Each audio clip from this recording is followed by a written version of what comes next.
Olá, tudo bem? Seja bem-vindo a mais um Doctor Entrevista, desta vez apresentado por mim, né? Retornei ao Doctor Entrevista.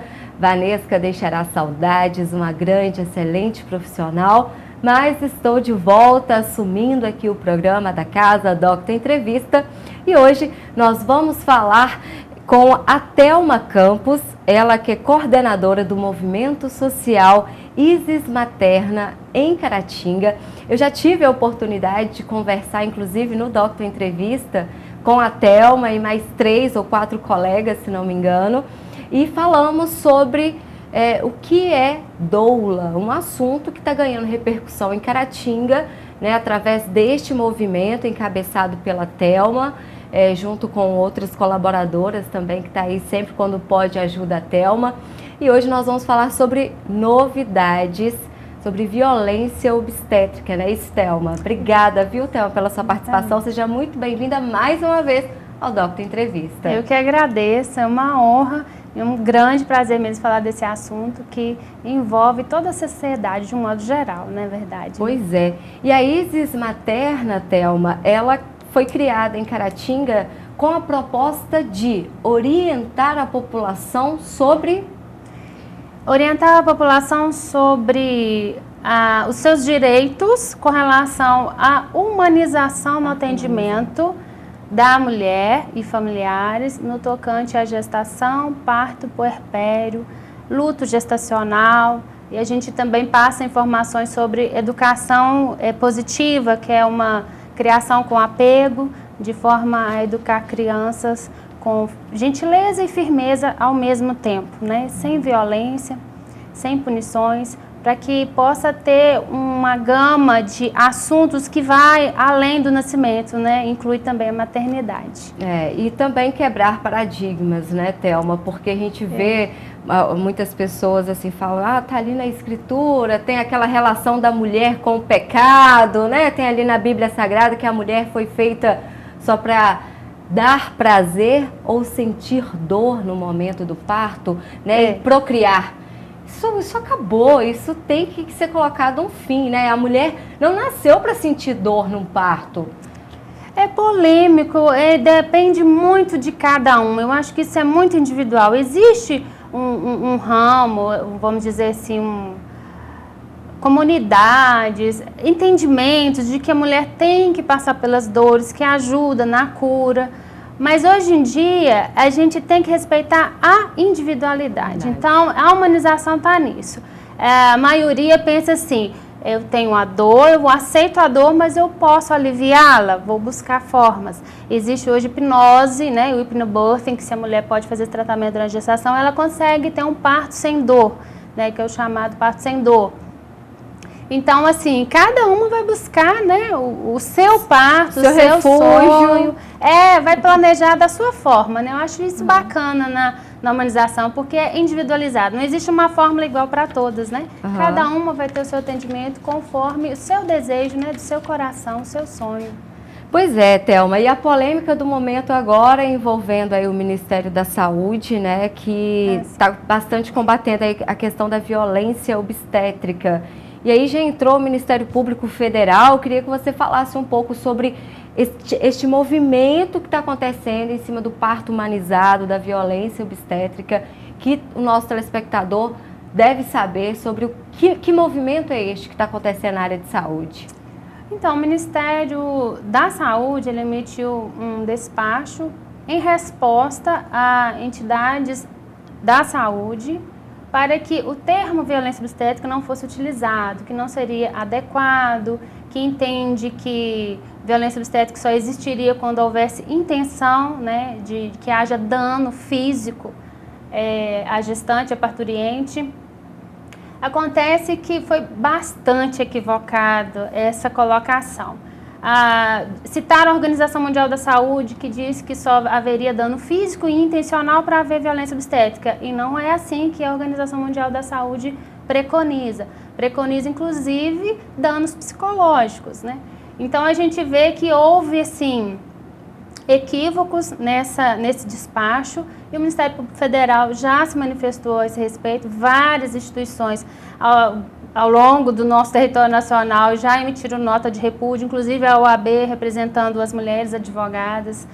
Então, a gente vê que a Procuradoria, por exemplo, a Procuradora do Ministério Público Federal, que emitiu essa recomendação para que deixe de restringir o uso da expressão violência obstétrica e sim faça com que haja projetos e atitudes reais para que ela seja eliminada. Porque deixar de falar a expressão, infelizmente, não vai eliminar o ato ou omissão que já existe, está enraizado. Então, essa procuradora ela tem um inquérito civil de quase 2.000 páginas e 40 anexos de denúncias de violência obstétrica. Então, não adianta não falar a expressão, ela existe, ela é um fato. E a gente deve realmente, o movimento acho que atua nisso também, conscientizar a todos. Não só o Ministério da Saúde pedindo para que os funcionários da saúde eliminem esse termo violência obstétrica, mas toda a sociedade para que conheça quando ela realmente existiu. Né? Porque o que acontece, como anteriormente, antes da violência doméstica ser escancarada, conhecida, as mulheres naquele sistema machista patriarcal entendiam que era normal. Era normal o homem ser adúltero, a mulher teria que aceitar, era normal um empurrão e não me agrediu. Né? Então, assim, havia várias violências verbais que as mulheres entendiam normais, porque né, o homem é assim, e a mulher tem que aceitar. Então, assim, era ainda muito mito em volta da violência doméstica. E a violência obstétrica, ela está nesses termos hoje ainda sendo conhecida. Existem muitos mitos em volta, né? Desculpa. Eu acho que o maior deles é achar que está ligado ao obstetra, ao enfermeiro obstetra ou ao médico obstetra. Na verdade, está ligado não no agente ativo, mas no agente passivo. Quem sofre a violência é a gestante, é a parturiente, é a puérpera ou é aquela que está em luto gestacional. Elas é que são as vítimas e que podem sofrer a violência obstétrica. Então, independente de quem é o agente ativo, pode ser o acompanhante, por exemplo. Se ele briga com a parturiente no momento do trabalho de parto, se ela está gritando e quer que ela pare de gritar, senão ele vai deixá-la sozinha. É um tipo de violência obstétrica. Fora que várias manobras, por exemplo, ou procedimentos que já estão proscritos, o Ministério da Saúde já emitiu nota para que não faça mais, manobra de Ksteller, que é, por exemplo, colocar o antebraço por cima da barriga da mulher para que o bebê tenha um expulsivo mais rápido, geralmente numa posição de litotomia horizontal, que é a mais difícil ainda, antigravitacional, para que o bebê nasça, né, e saia pela vagina. E aí o que acontece? Está proscrito, mas ainda acontece. Na entrevista feita pela Fiocruz, coordenada pela Sônia Lansky, uma pediatra renomada nacionalmente, internacionalmente, ela viu que mais de 36% das entrevistadas, em mais de 23 mil entrevistas, sofrem ainda essa manobra. Então, a violência obstétrica ainda é muito desconhecida e a gente precisa que todos conheçam. Mesmo que os profissionais da saúde não possam usar o termo por enquanto, a gente acredita que isso deve mudar, ela existe, infelizmente. Exatamente, né? Não usar o termo não significa que esta ação não aconteça. É algo que a gente vem, se você pegar para estudar um pouco sobre este assunto, você, nosso telespectador, vai ver que isso começou há muito tempo, principalmente com a questão dos negros, dos escravos. Imagina a violência que era cometida a eles. Porque a primeira coisa já não era tratado como ser humano, né, antigamente. Exato. E isso é uma prática que vem acontecendo ao longo dos anos, dos tempos, e que é considerado normal. Não é normal, né? É normal. Até mesmo um toque não permitido ou não perguntado para a gestante é considerado uma violência obstétrica, né? Então, hoje no Brasil nós temos leis esparsas já definindo o que é considerado violência obstétrica. Está mais no fator subjetivo, naquilo que a mulher se sentiu violada. Mas existem leis municipais e estaduais que determinam. Em Minas Gerais, nós tivemos uma lei aprovada em dezembro de 2018 sobre o assunto e não especifica as práticas em si, como essa que você citou. Mas, dependendo do sofrimento, do dano, se aquela atitude causou um sofrimento, um dano, com certeza isso aí pode ser considerado sim uma violência obstétrica. É isso aí, Thelma, nós vamos para um rápido intervalo, voltamos já já com mais informações para você nosso telespectador da Docton TV aqui no Docton Entrevista. Rapidinho, voltamos já.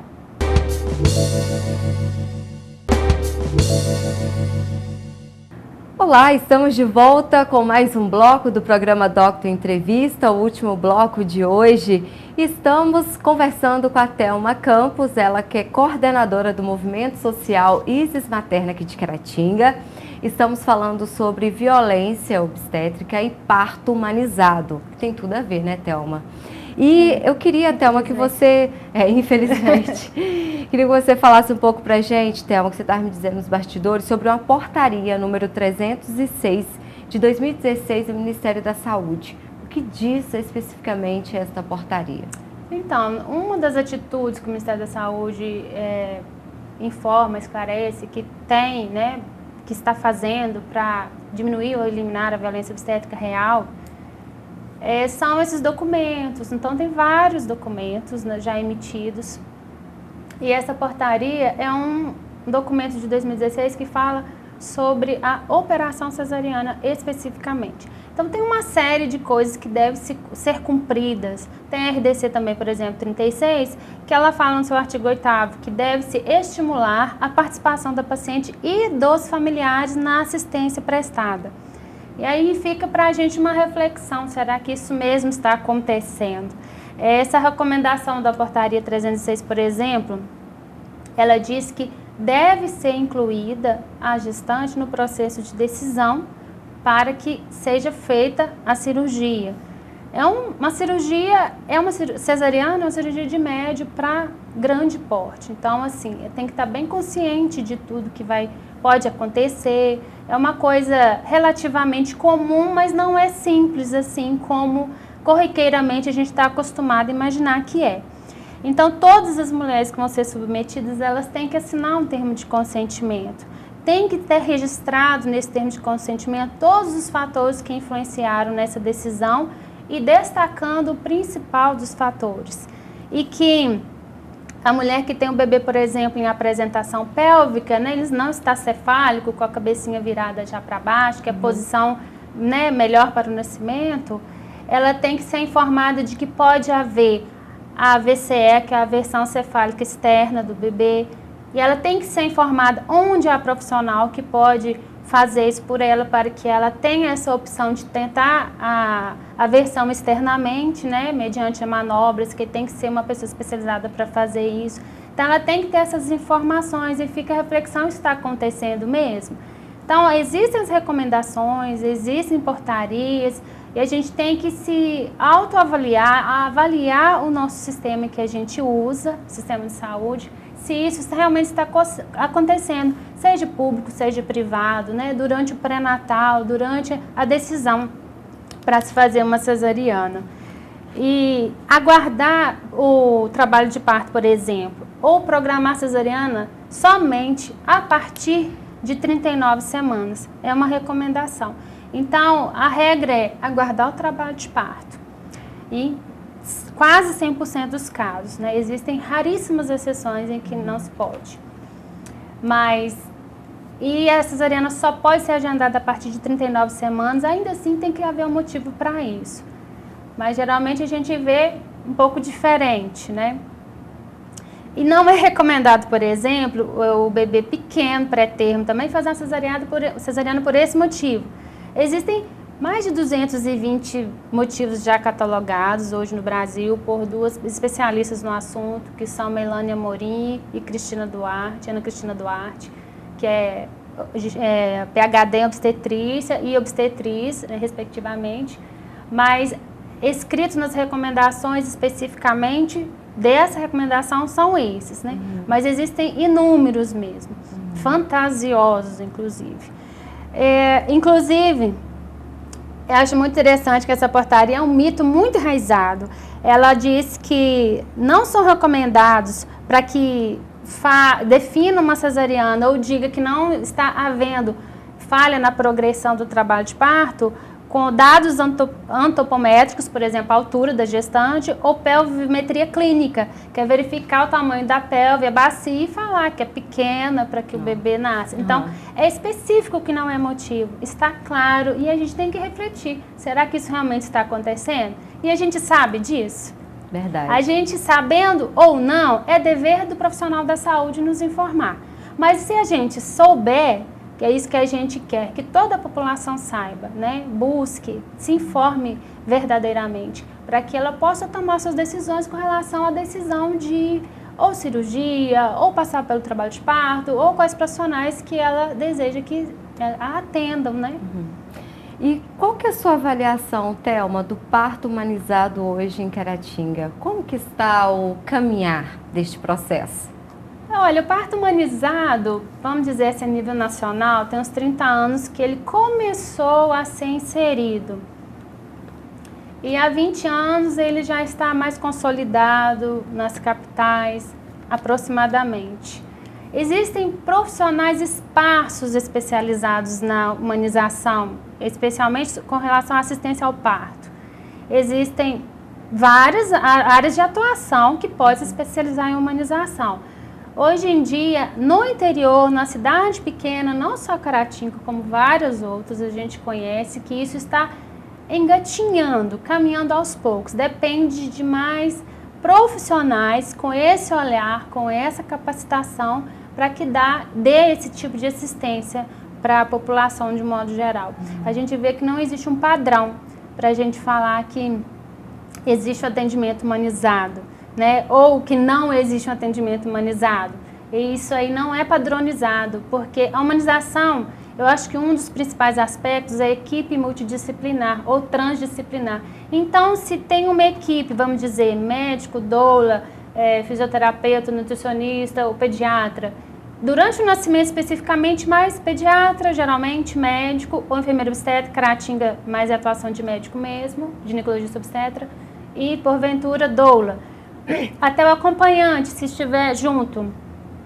Se um daqueles da equipe não está conectado com essa mesma ideia da humanização, então a gente não pode dizer que foi totalmente humanizado, né?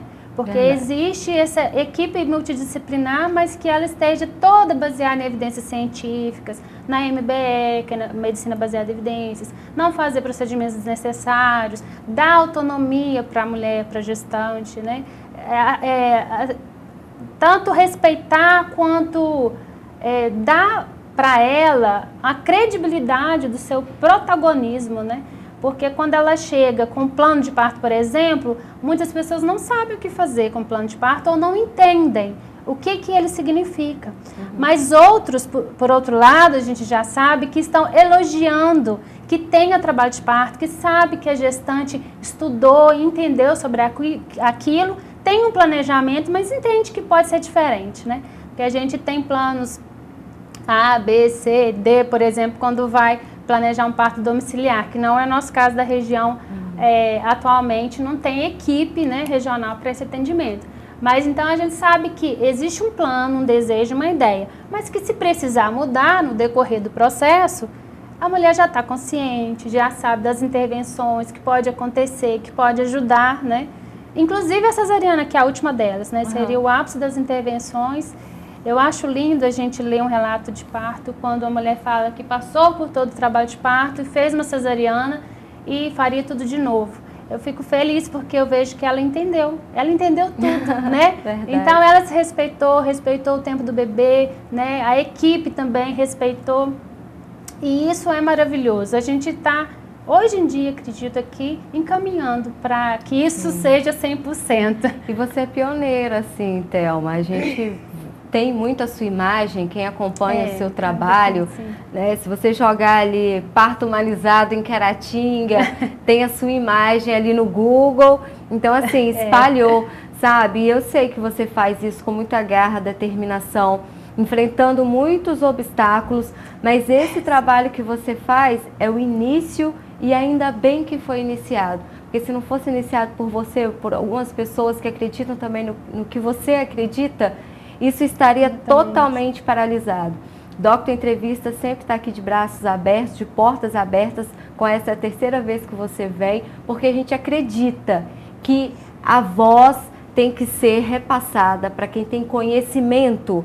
E você quer repassar esse conhecimento à população de Caratinga. Isso é muito importante, é brilhante esse seu trabalho, tá? Parabéns. Obrigada. Emociona muito, porque realmente, há pouco mais de 3 anos atrás, quando eu estava grávida pela segunda vez, eu me vi assim. Ninguém fala sobre isso, ninguém sabe sobre isso. Como assim existe uma forma de nascer diferente do que a gente conhece? E a gente entrou nessa luta aí com unhas e dentes, com outras pessoas também muito interessadas em mudar essa nossa história. E nós, no pioneirismo, existem muito mais dificuldades, né? Depois que a gente pega já no meio do caminho, mas estamos felizes aí, na luta aí. Sempre. Thelma, eu queria que você deixasse então o seu número de contato ou redes sociais. Quem se interessou, viu o nosso programa, ou pode indicar, né? Talvez você está assistindo o nosso programa e fala assim, poxa, a minha amiga, minha vizinha, minha cunhada, minha tia, poderia saber um pouco mais sobre esse assunto. Como ter acesso a essas informações, Thelma? Então, nós temos a nossa página no Instagram, no Facebook.